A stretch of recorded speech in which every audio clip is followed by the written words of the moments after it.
उल्लासनगर के central hospital में doctor निर्मल सूर्या के नेतृत्व में एपिलेप्सी स्वास्थ्य जांच शिविर का आयोजन किया गया था। यह उनका 101वां शिविर था। डॉक्टर सूर्या की 40 सदस्यों की टीम ने मिलकर मरीजों को काफ़ी अच्छी सेवाएं दी। आज हमारा 101वां कैंप है।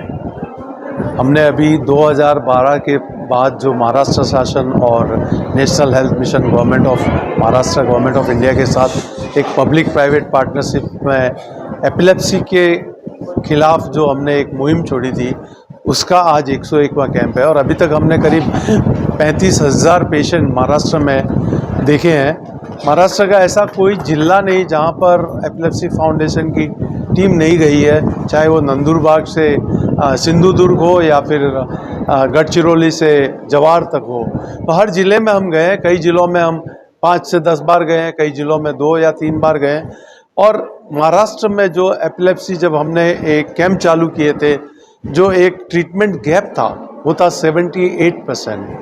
आज हमने पिछले 12 सालों के काम से ये ट्रीटमेंट जो गैप है जो 78 से 28% पर लेके आए हैं, जो एक इंडिया के लिए मिसाल है। इंडिया के लिए ही नहीं, जो विश्व के डेवलपिंग कंट्रीज़ हैं, चाहे वो अफ्रीका हो या कोई भी हो, वहाँ के लिए मिसाल है कि एक सिस्टमेटिक अप्रोच के द्वारा अगर हम रूरल कैंप करें और मरीजों को जो मुफ्त में दवा दें और उनका प्रॉपर एक्सपर्ट के द्वारा इलाज करें, तो ट्रीटमेंट गैप जो है दवाओं से कम किया जा सकता है। महाराष्ट्र सरकार ही एक ऐसी गवर्नमेंट है जहां पर एपिलेप्सी के खिलाफ एक प्रॉपर जो है प्रोजेक्ट चल रहा है।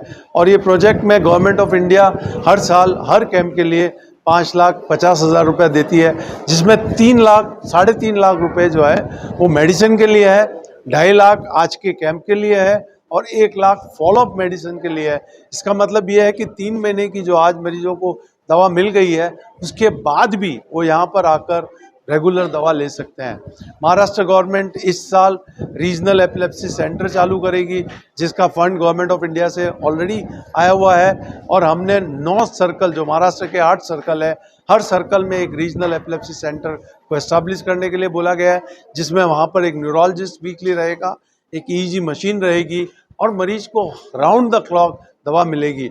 हमने एक इलेक्ट्रॉनिक द्वारा एक सपोर्ट सिस्टम बना दिया है, जिसमें मरीज के लिए एक ऐसा प्लेटफॉर्म क्रिएट किया है कि अगर मरीज आज उल्लासनगर में दिखाता है और 3 महीने बाद अगर वो रत्नागिरी भी जाता है, तो उसका डेटा वहाँ पर लिंक मिलेगा और उनको हम रेगुलर फॉलोअप कर पाएंगे। हम आज के कैंप में जितने भी मरीज आए हैं काफ़ी सेटिस्फाइड हैं, सारे एपिलेप्सी के मरीज हैं। और आपको मैं ये बता दूं कि एपिलेप्सी जो है वो एक ब्रेन की बीमारी है, जिसमें ब्रेन के अंदर एक हाई इलेक्ट्रिक एक्टिविटी करंट जो है वो दौड़ता है। और जब वो करंट ब्रेन के अंदर दौड़ता है तो मरीज मूर्छित हो जाता है, हाथ पांव टाइट हो जाते हैं और वो कुछ सेकंड से मिनट के लिए बेहोश हो जाता है, क्योंकि ब्रेन एक तरह से सुन्न हो जाता है। जैसे ही वो ब्रेन वापस रिकवर करता है, स्वतः मरीज अपने आप होश में आ जाता है। तो ये इम्पॉर्टेंट है कि ये एक मस्तिष्क की बीमारी है, मरीज मूर्छित होता है। और इस मूर्छित अवस्था में अगर आप उसके मुंह पे कांधा लगाते हैं, जूता लगाते हैं या मुंह में पानी डालते हैं या उसको पकड़ने की कोशिश करते हैं, तो ये अच्छी बात नहीं है, उससे मरीज का नुकसान हो सकता है। क्योंकि अगर मूर्छित मरीज है, आपने मुंह में पानी डाला, तो वो फेफड़े में जाकर उसकी श्वास बंद हो सकती है। अगर उसके हाथ पांव टाइट हो रहे हैं, आप उसको पकड़ने की कोशिश करते हैं, तो उसको फ्रैक्चर हो सकते हैं। तो ये सब चीज़ें हमने अवॉइड करना चाहिए। हम हर मरीज को एक डूज एंड डोंट का कार्ड देते हैं, वो जो 3 लैंग्वेज में है, ताकि उनको ये मालूम रहे, हिंदी, इंग्लिश, मराठी, ताकि उनको ये मालूम रहे कि अगर फिट आया तो क्या करना चाहिए, क्या नहीं करना चाहिए। मेरा एक ही आपके माध्यम से लोगों को बोलना है कि ये मरीज जो है नॉर्मल है।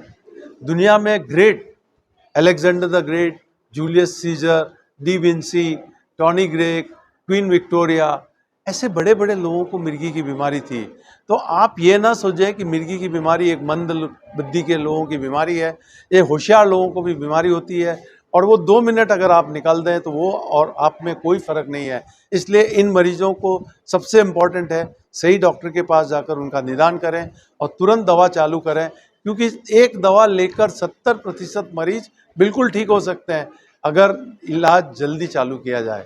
तो अंधविश्वास में ना पड़ें, जो डिफरेंट भ्रांतियाँ हैं उनके बारे में ना सोचें, जादू टोना बाबा के चक्कर में ना पड़ें, डॉक्टर के पास जाएं, निदान कराएं और बराबर इलाज समय पर लें, उससे बीमारी ठीक हो सकती है। Thank you very much. Sir ji, अगर किसी को रास्ते पे फिट या मिर्गी का झटका आता है तो उसको क्या ट्रीटमेंट देनी चाहिए?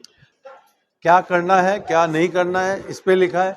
मैंने इतनी बड़ी स्टैंडीज भी बनाई हुई है। क्या करना है, भीड़ नहीं करना है, मरीज को एक करवट में लेटा देना है, अगर उसके गले में टाइट है, बटन बंद है, खोल दें और 2 मिनट उसको पकड़ने की कोशिश नहीं करें और 2 मिनट में मरीज अपने आप होश में आ जाएगा। जब वो होश में आए तब उसको पूछें कि भाई आपको कुछ तकलीफ है, पानी चाहिए, और अगर आपको डॉक्टर के पास लेके जाना है।